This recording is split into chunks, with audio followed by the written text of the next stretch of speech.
अब देखो, सबसे इम्पॉर्टेंट चीज़ जो है वो जीएस पेपर 2 से रिलेटेड, इसमें चीज़ें बदलेगी, हर चीज़ बदलेगी, ठीक है।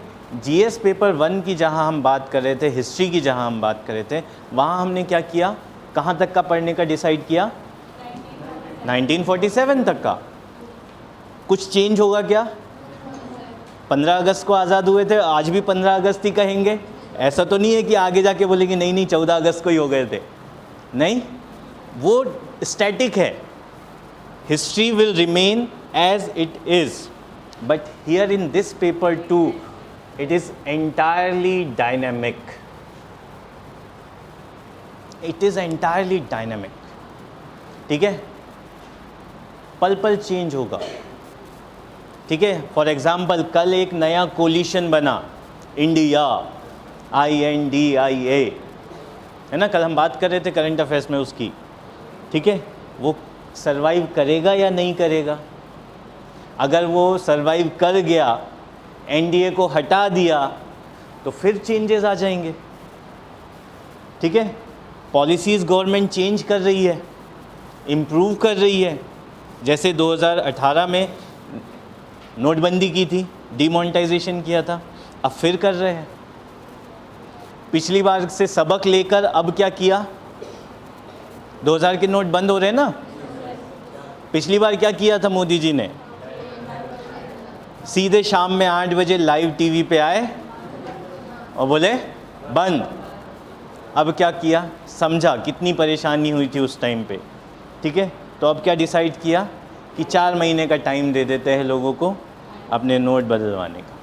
तो ये क्या है, ये डायनामिज़म है कि as per the needs and situation the policy will get change. समय की मांग के अनुसार जो भी नीतियाँ होगी उसमें परिवर्तन किया जाएगा, ठीक है। और जैसे जैसे परिवर्तन होता जाएगा वैसे वैसे आपकी परेशानियां बढ़ते जाएगी, राइट।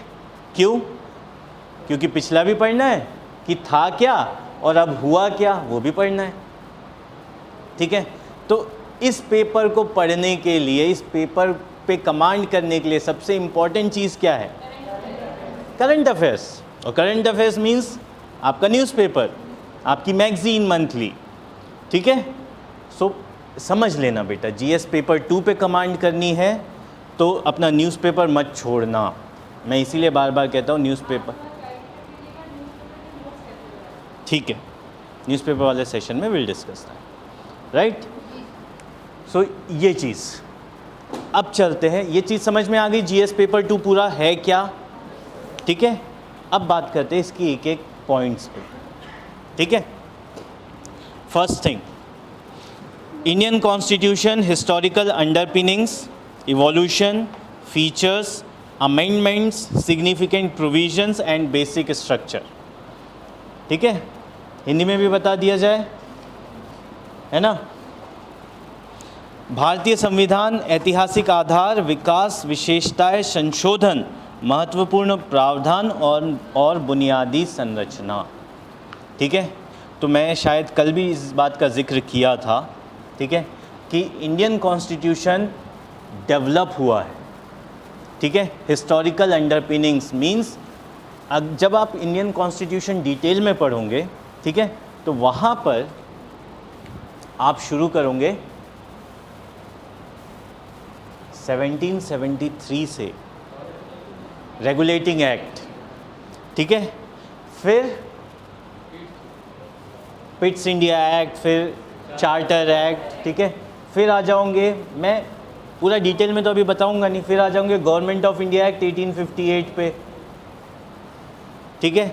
फिर वहाँ से एक नई सीरीज़ चालू होगी, इंडियन काउंसिल एक्ट, ठीक है, 1861, 1892, 1909, फिर वापस आ जाओगे गवर्नमेंट ऑफ इंडिया एक्ट 1919, 1935, 1947, ठीक है। सो फिर आप देखोगे जब ये पढ़ोगे कि इंडियन कॉन्स्टिट्यूशन जब हमने बनाया, ठीक है, उसमें बहुत सारी बातें हमने गवर्नमेंट ऑफ इंडिया एक्ट 1935 से ले ली है। मतलब क्या हुआ, एक लंबे समय से प्रोसेस चली आ रही थी, हिस्टोरिकल प्रोसेस चली आ रही थी कॉन्स्टिट्यूशन डेवलपमेंट की, वो फाइनली कंप्लीट कब हुई? 1949 को,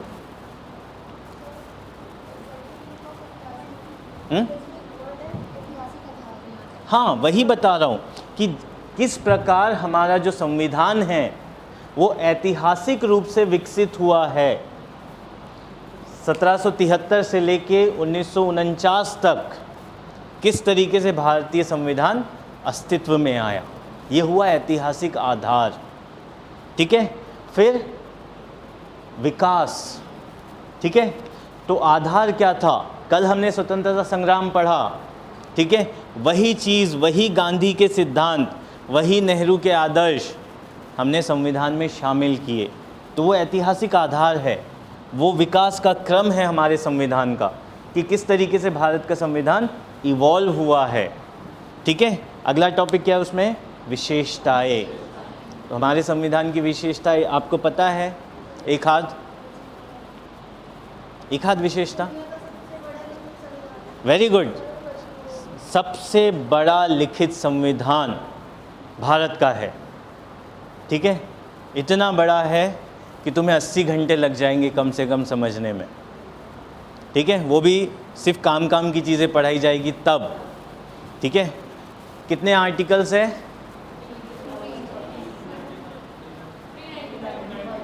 395 या 470 के आसपास, 470 के आसपास है ना। जब हमने शुरू किया था बेटा कॉन्स्टिट्यूशन हमारा 1950 में, तब हमारे पास थे नंबर ऑफ आर्टिकल्स 395 1950 में। आज की डेट में समथिंग अराउंड 470 है। ठीक है, और बढ़ाते जा रहे हैं हम, कम नहीं कर रहे। राइट, सो विकास, विशेषताएं। ठीक है, फिर संशोधन। अब मैंने कहा ना, जब कॉन्स्टिट्यूशन स्टार्ट हुआ तब कितने थे? 395। आज कितने हैं? 470 अराउंड। मतलब हमने संशोधन किया है। संशोधन पॉलिटी की लैंग्वेज में अमेंडमेंट। ठीक है, whenever we change anything in the constitution, ठीक है, it is done through amendment. ठीक है, तो कितने अमेंडमेंट्स हुए हैं? कितने हो?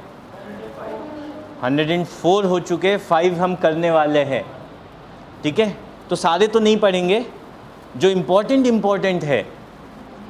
ठीक है, जहाँ से यूपीएससी क्वेश्चन पूछेगा आपसे वो हम डिस्कस करेंगे क्लास में इन डिटेल। ठीक है, तो किस तरीके से हमारा कॉन्स्टिट्यूशन चेंज हुआ है, पहले तो किस तरीके से बना है अप टू 1949, फिर 1950 से by various amendments how it got evolved. ठीक है, इवॉल्व अभी भी हुआ है और आगे हो रहा है इवॉल्व। समय के साथ हम चीज़ें चेंज करते जा रहे हैं ना, वो क्या है? इवोल्यूशन ही, और बेहतर बना रहे। ख़राब तो नहीं कर रहे ना, कॉन्स्टिट्यूशन को ख़राब कर रहे क्या हम? इवॉल्व ही कर रहे हैं और बेहतर बना रहे हैं और उसका विकास हो रहा है। राइट, सो वो चीज़ें हमें देखनी है। इम्पॉर्टेंट प्रोविजंस, महत्वपूर्ण प्रावधान और बुनियादी संरचना। अब मैंने अभी बोला जस्ट, हम ख़राब नहीं कर रहे। क्यों नहीं कर रहे? क्योंकि एक बेसिक स्ट्रक्चर नाम की चीज़ है। राइट, और वो बेसिक स्ट्रक्चर क्या कहता है कि कॉन्स्टिट्यूशन का बेस ये है। ठीक है, आधारभूत संरचना है, इस पे पूरा संविधान टिका है। बेसिक स्ट्रक्चर, इसे चेंज नहीं करोगे। इसके अलावा तुम्हें जो चेंज करना है कर लो, बट जो भी कॉन्स्टिट्यूशन का बेस है, आधार है, वो चेंज नहीं होगा। ठीक है, मतलब जो बेसिक कैरेक्टरिस्टिक्स है वो रहेगी, उसके आगे ऐड ऑन होते जाएगा। ठीक है, so that is what your first topic, Indian constitution. उसका इवोल्यूशन कैसे हुआ, अमेंडमेंट्स क्या हुआ, कौन कौन से इंपॉर्टेंट प्रोविजंस है, कौन कौन से सैलिएंट फीचर्स है। ठीक है, अगला topic number 2, functions and responsibilities of the union and the states. ठीक है, अब भारत में सेंटर में भी गवर्नमेंट है, स्टेट में भी गवर्नमेंट है, तो दोनों के काम क्या क्या है, ठीक है, ये देखना है। उसके साथ आगे और भी लिखी चीज़ें हैं, इश्यूज़ एंड चैलेंजेस। ठीक है, issues and challenges pertaining to the federal structure. ठीक है, संघीय ढांचे से संबंधित विषय और चुनौतियाँ।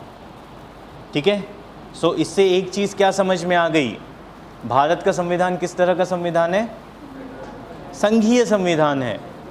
ठीक है, ऐसा सिलेबस में लिखा है, ठीक है या नहीं है ये बाद में चर्चा करें, ठीक है। बट संघीय ढांचे में जो जो मुद्दे आएंगे, संघीय ढांचा क्या होता है, किसी को पता है? What is federal structure? संघीय ढांचा, फेडरल कैरेक्टर वो स्ट्रक्चर होता है जहाँ पे more than one level of government हो। More than one level of government means इधर सेंटर ना हो या स्टेट ना हो, सेंटर भी हो स्टेट भी हो, ठीक है। और इंडिया का तो और थोड़ा यूनिक है, लोकल भी है। So we are having 3 tier of government ये, और इन जब 3 टियर ऑफ गवर्नमेंट है, 3 स्तर है सरकार के, ठीक है, तो इनके बीच समन्वय की भी ज़रूरत पड़ेगी, कोऑपरेशन की भी ज़रूरत पड़ेगी, ठीक है। इन दोनों के बीच या इन तीनों के बीच आपस में कॉन्फ्लिक्ट भी होगा, कुछ इश्यूज़ डेवलप होंगे, ठीक है, और उस इश्यूज़ को किस तरीके से रिजॉल्व करना है वो मैकेनिज़्म भी डेवलप किए जाएंगे। फॉर एग्ज़ाम्पल नीति आयोग के बारे में सुना है? क्या है बेटा?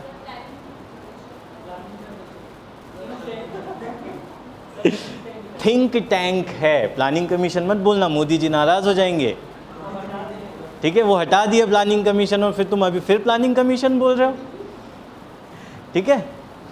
नीति आयोग भारत के लिए योजना बनाने का एक थिंक टैंक है, ठीक है। अब कैसा लगेगा अगर सारी योजनाएं केंद्र बना के राज्यों से बोलेगा इम्प्लीमेंट करो अब बस, तो वो सरकार रहेगी क्या? राज्य सरकार, वो तो एडमिनिस्ट्रेशन हो जाएगा। बट हमारे यहाँ स्टेट गवर्नमेंट और सेंट्रल गवर्नमेंट दोनों है, ठीक है। तो उस फेडरल स्ट्रक्चर को प्रॉपरली इम्प्लीमेंट करने के लिए हमने क्या किया, एक नीति आयोग बना दिया कि अब जो भी योजनाएं बनेगी उसमें केंद्र और राज्य दोनों मिल के बनाएंगे। तो अब अगर आप नीति आयोग का कंपोजिशन देखोगे, उसकी संरचना देखोगे, तो उसमें पाओगे कि प्रधानमंत्री भी है, कुछ केंद्रीय मंत्री भी है और राज्यों के मुख्यमंत्री भी है, चीफ मिनिस्टर्स ऑफ स्टेट्स वो भी है। तो साथ मिलके हो गया। इससे क्या होगा? मिलजुल के काम होगा, कोऑपरेशन होगा, ठीक है। और जब कोऑपरेशन के साथ काम किया जाएगा तो संघीय ढांचा और बेहतर होगा। एक दूसरे से लड़ेंगे नहीं, एक दूसरे के साथ मिलके काम करेंगे। Getting this point? So this is what issues and challenges of federal character, ठीक है। अगला, स्थानीय स्तर पर शक्तियों और वित्त का हस्तांतरण और उसकी चुनौतियाँ। Devolution of powers and finances up to local levels and challenges therein. पंचायतें देखी है आप लोगों ने? देखी है पक्का? ग्राम सभा काम कर रही है अच्छे से? नहीं। अब नो सर, क्यों नहीं कर रही बेटा?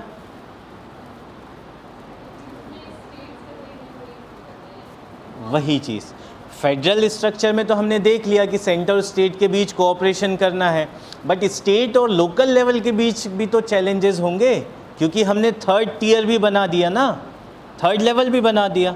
तो उस 3rd लेवल को किस तरीके से डील करना है, उसको किस तरीके से पावर देनी है, और उस 3rd गवर्नमेंट को, लोकल गवर्नमेंट को अगर प्रॉपरली इम्प्लीमेंट करवाना है, उसे पावर्स देनी है, तो फाइनेंसेस भी देने होंगे।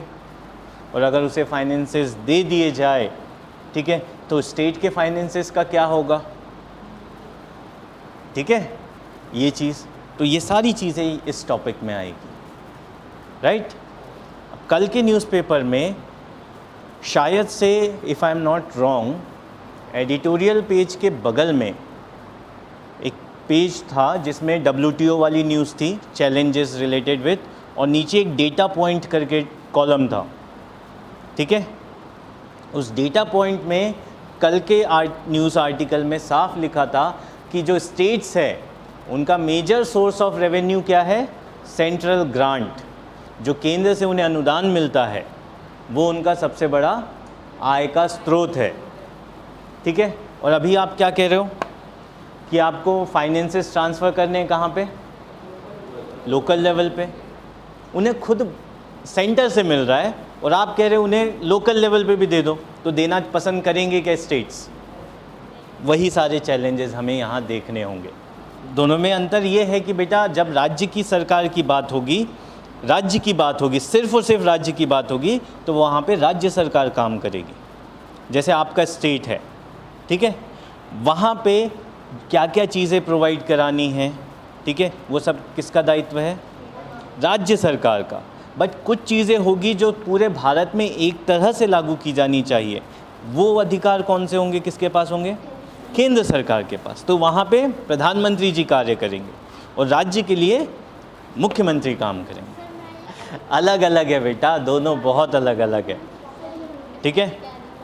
जैसे हमने तुम्हें कार्य दिया कि तुम्हें डेली डायरी मेंटेन करनी है, ठीक है, ये तुम्हारा कार्य हो गया। अब उस कार्य को तुम कितनी क्षमता से निभा रहे हो, ठीक है, ताकि अगले दिन जब तुमसे सवाल पूछे जाए तो तुम उसका जवाब दे सको, ये हो गया तुम्हारा उत्तरदायित्व। कार्य कोई उच्च क्षमता वाला अधिकारी या उच्च प्राधिकरण प्रदान करता है, बट उत्तरदायित्व कहाँ से आएगा? विदिन।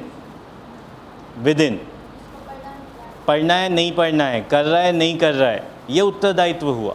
देखो आसान शब्दों में समझाऊं, आपके संविधान ने शासन करने का या गवर्नमेंट चलाने का अधिकार किसको दे रखा है? प्रेसिडेंट और प्राइम मिनिस्टर, ठीक है। तो ये संविधान ने क्या किया है? फंक्शंस प्रोवाइड कर दिए, ठीक है। अब ये फंक्शंस को प्रॉपरली निभा रहे हैं या नहीं, ठीक है, उस कार्यों को किया जा रहा है या नहीं, ये चीज़ कैसे चेक होगी?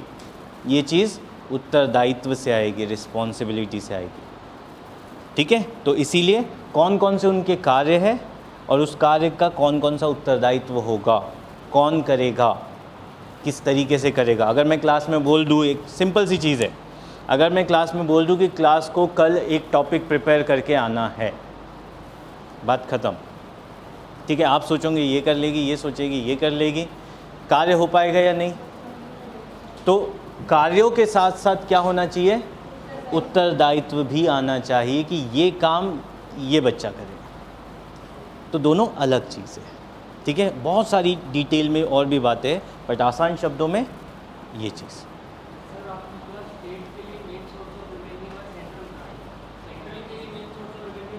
हाँ, होना तो चाहिए, बट कुछ तो गड़बड़ है, कुछ तो गड़बड़ है कि स्टेट के पास टैक्स सोर्स नहीं आ रहा है, सेंटर के पास ज़्यादा आ रहा है, ठीक है। तो डिटेल में पढ़ाऊँगा, पॉलिटी अगर मैं पढ़ाता हूँ तो तब बताऊँगा कि क्यों स्टेट्स के पास पैसा नहीं है, ठीक है। आर्टिकल 246, 256 ये बताएगा कि पैसा क्यों नहीं है स्टेट्स के पास।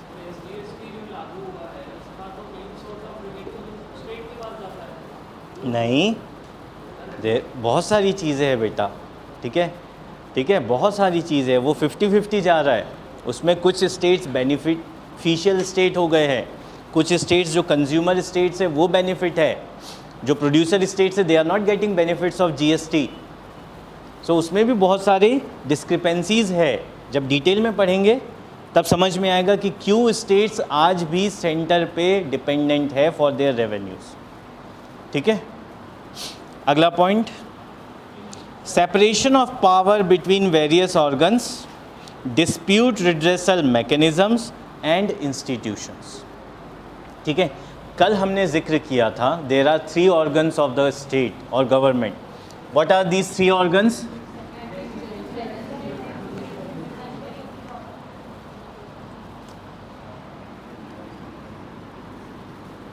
Executive, legislature, judiciary.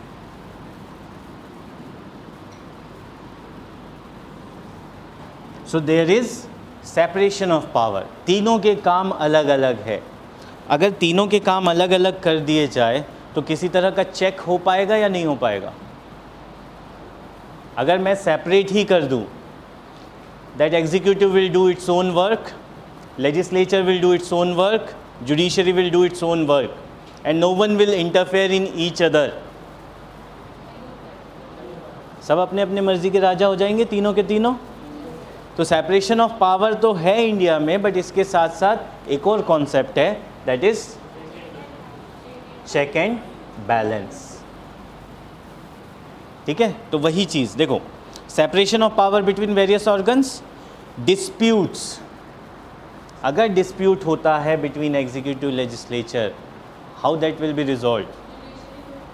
ठीक है, ईदर जुडिशरी विल डू और someone else will do. If there is a dispute between legislature and judiciary, what will be the mechanism to resolve that.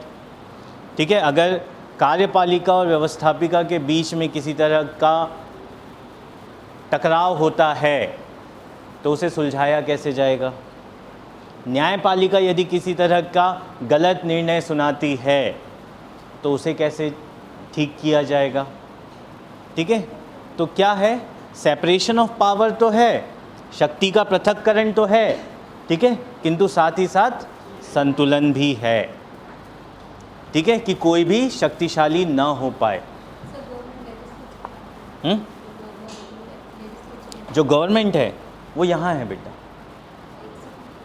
हाँ, president, vice president, prime minister, council of minister, ये सारा executive है. ठीक है, legislature में आपका Lok Sabha, Rajya Sabha, judiciary में आपका सुप्रीम कोर्ट.